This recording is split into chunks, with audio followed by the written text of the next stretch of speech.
बिस्मिल्लाहिर्रहमानिर्रहीम। आप तमाम सहाफ़ी दोस्तों का शुक्रिया कि आप लोग सुबह से लेके यहाँ असेंबली की आज जो ओथ टेकिंग सेरेमनी थी सिंध असेंबली के मेंबरान की, उसमें आप लोग आए।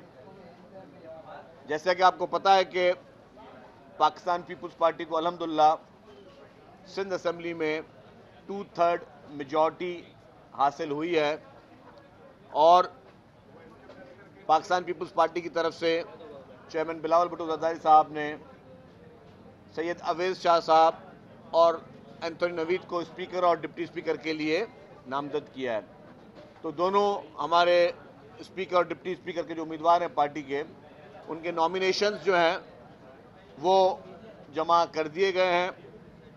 आज शाम को स्क्रूटनी है और इंशाअल्लाह ताला जैसे कि वाज़ेह है कि पीपल्स पार्टी को बढ़तरी हासिल है, इंशाअल्लाह पीपल्स पार्टी इसको जो है वो कामयाबी से इस मरहले से भी निकलेगी। उसके बाद फिर वज़ीर आला साहब के इलेक्शन में भी इंशाअल्लाह ताला चीफ मिनिस्टर के लिए सैयद मुराद अली शाह साहब की इलेक्शन वो अमल में आएगी। इस वक्त असेंबली में जिस तरह सिंध की आवाम ने भरपूर तरीके से पाकिस्तान पीपल्स पार्टी को एक क्लियर मैंडेट दिया है और एक भारी अक्सरियत पीपल्स पार्टी को दी है, तो पीपल्स पार्टी की तरफ से भी हम समझते हैं कि हम उस आवाम के ना सिर्फ के हम शुक्रगुजार हैं, लेकिन आवाम का एक कर्जा है जो कि इन तमाम मेंबरान के कंधों पर है। और उसी के लिए जिस तरह कल चेयरमैन बिलावल भुट्टो ज़रदारी साहब ने कहा था अपने खिताब में कि हर मेंबर की ये जिम्मेदारी है कि ना सिर्फ कि हमें उस आवाम ने जिसने ऐवानों में भेजा है उनके जो भी मसाइल हैं, उनके जो भी इश्यूज़ हैं उसको हल करें। पर उसके साथ साथ चेयरमैन साहब ने कहा था कि जितने भी अपोजिशन के मेंबरान हैं, चाहे वो असेंबलियों में मौजूद हैं या वो असेंबलियों में मौजूद नहीं हैं, उन सब से हम डायलॉग करें और अगले 5 साल हमारी कोशिश ये होगी कि हम अफ़ाम व तफ़हीम के साथ इस सूबे को आगे लेकर चलें। क्योंकि हम ये नहीं कहते कि जो इलेक्शन में हमारे नारे अलग हों, इलेक्शन के बाद हमारी सोच अलग हो। जो मंशूर चेयरमैन बिलावल भुट्टो ज़रदारी साहब ने इलेक्शन में दिया था, जिसमें उन्होंने कहा था कि जी चुनो नई सोच को, और उस सोच का मकसद ये था कि अफ़ाम व तफ़हीम के साथ हम चलें। ये था कि जी जो पॉलिटिकल पार्टी, ये हमारे राइवल ज़रूर है, ये हमारी खुदा न खासा दुश्मनियाँ नहीं हैं कि हम उनको दुश्मनों की तरह ट्रीट करें। और अगर आप वैसे भी जब साहिब इक़्तिदार होते हो तो आप पर जिम्मेदारी वैसे भी होती है। बट उसके अलावा भी जो पार्टी की लीडरशिप की पॉलिसी वो यही है कि सारी पॉलिटिकल पार्टीज को एक पेज पर ले आए, क्योंकि इस वक्त जो इशू है वो है मुल्क के मसाइल। मुल्क के मसाइल क्या हैं? इस वक्त मुल्क एक संगीन मसाइल से दो चार है। इस वक्त इकोनॉमिकल क्राइसिस मुल्क में मौजूद है। पॉलिटिकल अनस्टेबिलिटी के लिए भी कुछ शरपसंद लोग चाह रहे हैं कि मुल्क में वो भी चीज़ शुरुआत हो, उसको हमें हर सूरत में रोकना है। आपकी नज़र से ये भी गुजरा होगा जिस तरह एक पॉलिटिकल पार्टी ने चंद दिन पहले ये फैसला किया है कि वो IMF को एक ख़त लिखने जा रहे हैं। अगर मैं अपनी ज़ाती राय दूं तो मेरे हिसाब से मैं किसी भी पॉलिटिकल पार्टी के खिलाफ कोई सर्टिफिकेट देने के खिलाफ होता हूं कि कोई कह जी कि ये वफादार है, ये गद्दार है, ये नहीं है कोई ऐसी सोच, मेरी भी नहीं, ना मेरी पार्टी की है। लेकिन IMF को ख़त लिखने का मकसद ये है, मैं समझता हूं कि 9 मई को जो हुआ वो बहुत छोटी सी चीज़ थी। जो 9 मई को हुआ है वो एक बहुत छोटी सी चीज़ है, क्योंकि इस खत का मकसद क्या है? खत का मकसद उस जमात का यह है कि या तो हमें इक़्तिदार मिले या तो हमें मैंडेट ज़बरदस्ती दिया जाए। और वो जमात कह रही है जो खुद 2018 के मैंडेट की बेनिफिशरी रही है, 2018 की तारीखी रिगिंग की बेनिफिशरी रही है। वो जमात ये कह रही है कि या तो हमें IMF इंश्योर करे कि हमें वो मैंडेट मिला जाए, वरना जो है IMF पाकिस्तान की इमदाद या जो भी एग्रीमेंट है वो रोक दे। तो दो चीज़ें हैं। पहली बात ये कि क्या हमें अपने अंदरूनी मसाइल के लिए किसी गैर मुल्क को या उसकी किसी कंपनी को या किसी फर्म को या किसी इदारे को ये कहना चाहिए कि आप हमारे अंदरूनी मसाइल में इंटरफेरेंस करें? क्या ये हम पे सही है? और ये वो जमात कह रही है जो कहती थी कि जी हम किसी के गुलाम नहीं है, बैरूनी मुदाखलत नामंजूर। तो वही जमात आज बैरूनी मुल्कों को मिन्नतें कर रही है कि आप पाकिस्तान को, पूरी कौम को ब्लैकमेल करें कि या तो उनको मैंडेट दे दे, वरना तो जो है वो पाकिस्तान की इमदाद रोक दी जाए। दूसरी बात, सबसे छोटी बात, इलेक्शन एक बहुत छोटी सी चीज है। 5 साल आना नहीं आना, 5 साल में गवर्नमेंट रहना नहीं रहना, बहुत छोटी सी चीज है। लेकिन अगर आपने IMF को लिखा, हालांकि मुझे पता है कि इसके इंशाअल्लाह ताला होगा कुछ भी नहीं, लेकिन खुदा ना खास्ता IMF आपकी ये बात मान लेती है, जो कि नहीं होगा, मैं फिर भी कह रहा हूं खुदा ना खास्ता, लेकिन तो उसके असरात क्या होंगे? उसके असरात ये होंगे जो लाखों, तो खुदा ना खास्ता इमदाद बंद हो जाएगी, और अगर इमदाद बंद हुई तो जो लाखों अफराद जो नौकरी पेशा हैं, जो सरकार की नौकरियां भी कर रहे हैं, जो बाकी जगहों पर भी काम कर रहे हैं, उनकी तनख्वाहें बंद हो जाएंगी।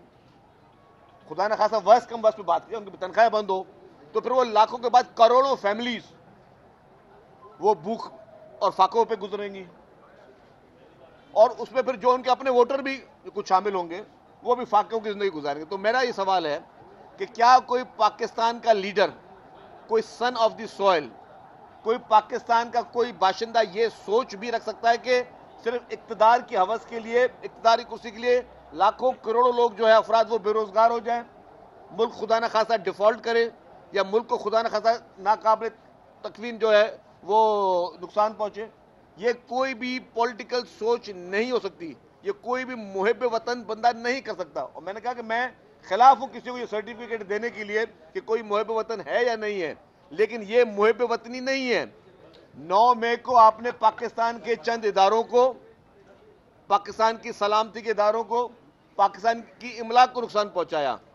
ये जो कदम आप उठाने जा रहे हो, ये आप 24 करोड़ अवाम के ऊपर आप हमला करने जा रहे हो। 24 करोड़ अवाम में मासूम बच्चे, खवातीन, लोगों की फैमिली, लोगों के घर, लोगों के खानदान, सबको आप तबाह करना चाहते हो इस तरह की सोच रखकर।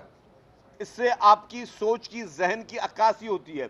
मैं ये कहता हूं 5-6 महीने हुए इमरान खान को भी जेल में, सिर्फ, इससे ज्यादा टाइम नहीं हुआ, 5-6 महीने।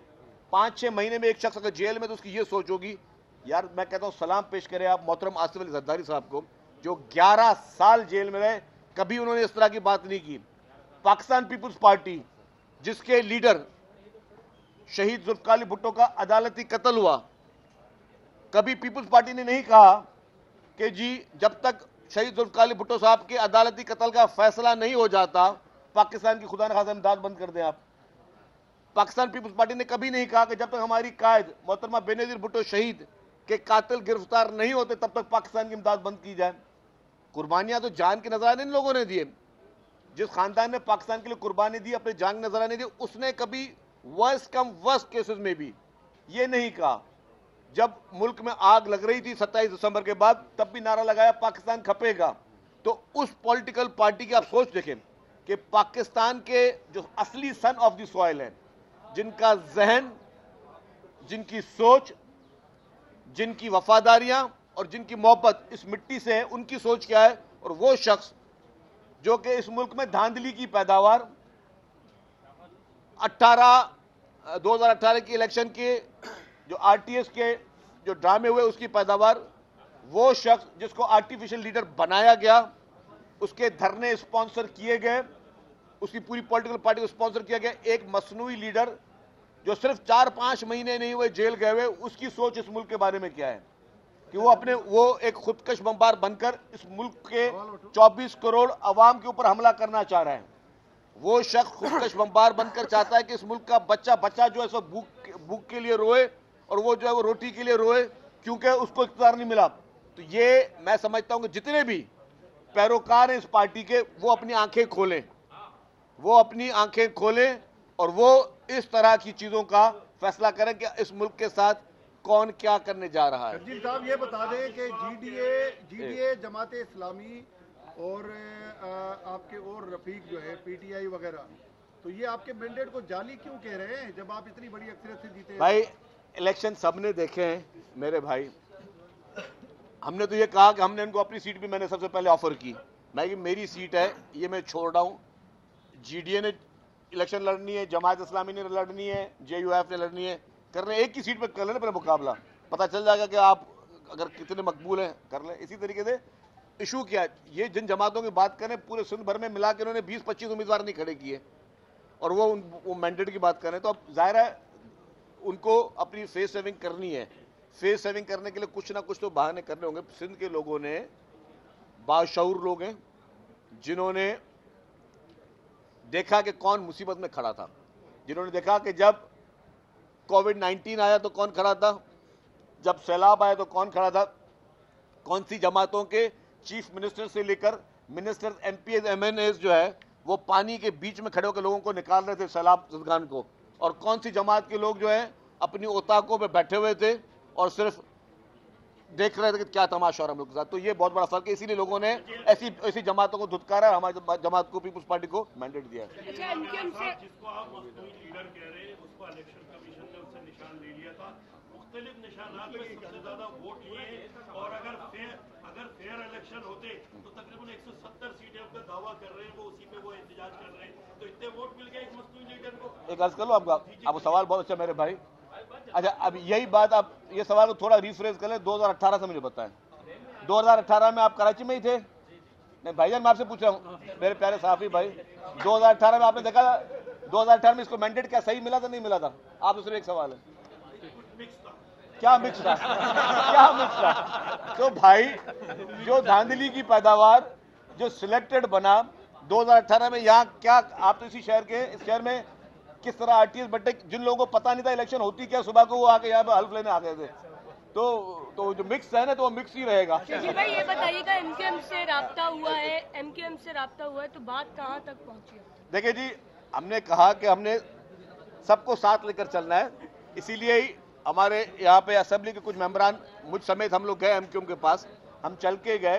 पाकिस्तान में कहीं पे भी किसी को खदशात हो सकते हैं, उस खदशात के लिए अगर मुझे किसी सीट पे एतराज़ है, उसके लिए फोरम्स मौजूद हैं, उसके लिए इलेक्शन ट्रिब्यूनल भी मौजूद हैं, अदालतें भी मौजूद हैं। तो जिसको एतराज़ है वो अदालत में रजू करे, उसके लिए वो अदालत में रजू करे, IMF से रजू ना करे।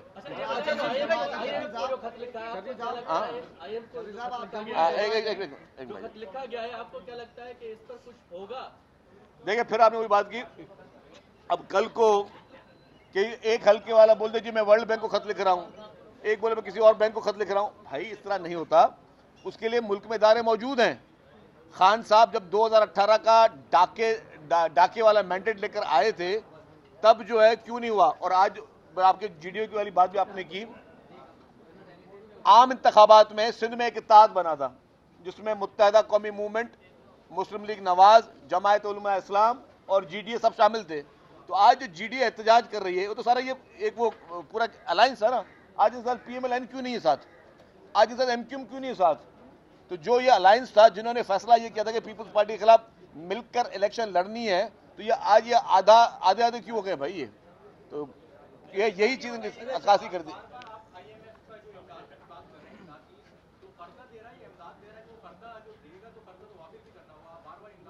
देखिए बात सुनो, बेसिकली लोन भी होता है, IMF से गवर्नमेंट जो है वो लोन लेती है और फिर लोन जो है गवर्नमेंट उसको वापस करती है, और काफ़ी जगहों पे आपको इमदादें भी मिलती हैं। कहीं ग्रांट होती है, ग्रांट इन एड होती है, कहीं आपको लोन होता है। ज़्यादातर अभी हमारे जो गवर्नमेंट की बातें होती हैं वो होती हैं लोन की। लेकिन अगर वो लोन का अमाउंट बंद कर दिया जाए तो उसका मकसद होगा कि खुदा ना खास्ता पाकिस्तान डिफॉल्ट की तरफ जाए। तो और जब डिफॉल्ट होगा तो उसका क्या होगा? मैं वही बात बोलूँ, खुदा ना खास्ता क्या हमारा मुल्क अफोर्ड कर सकता है कि जी किसी एक शख्स को क्योंकि इक़्तिदार नहीं मिला, और उस शख्स को जिसको इक़्तिदार जब भी मिला है वो धांधली के जरिए मिला है, तो उसको नहीं मिला, इसलिए पूरे मुल्क को, तमाम लोगों को बेरोजगार कर दिया जाए, तमाम लोगों के, गरीबों के चूल्हे जो है वो बुझा दिए जाएं, तमाम लोग जो है बच्चे वो भूख और अफलास जिंदगी गुजारे। क्या ये बात कोई मुल्क का लीडर कर सकता है? शजीर साहब ये बताएं, आज जो है MQM के साथ आप लोगों की बात हुई है, चावला साहब भी थे, आप भी, स्पीकर, डिप्टी स्पीकर, कोई खुला मुकाबला आ रहा है? वो बात आप लेट ज्वाइन किया भाई। अच्छा, मैंने ये बात कर चुका हूँ कि हमने असेंबली में उनको अप्रोच किया कि जी आप भी इस इलेक्शन में हमें हमारा साथ दें, क्यों हम चाहते हैं कि जी कि मेजॉरिटी हमारे पास सिंपल मेजॉरिटी है। ये भी पता है कि खुदा न खासा ये नहीं कि पीपल्स पार्टी को वोटों की ज़रूरत है, सिंपल मेजॉरिटी। हमने सिर्फ उनसे ये कहा कि आप भी इस इलेक्शन में ज्वाइन करें, हम चाहते हैं हम सबको साथ लेकर चलें। थैंक यू ये सवाल ये जो जीडीए और जो बड़े पीर साहब ने तो कह भी दिया है, जिनकी तरफ इशारा उन्होंने किया, इनका आसरा था, तो ये एहतजाज उन आसरा देने वाले के खिलाफ क्यों नहीं कर रहा है ये लोग? इस पर मैं कोई कमेंट नहीं करूंगा।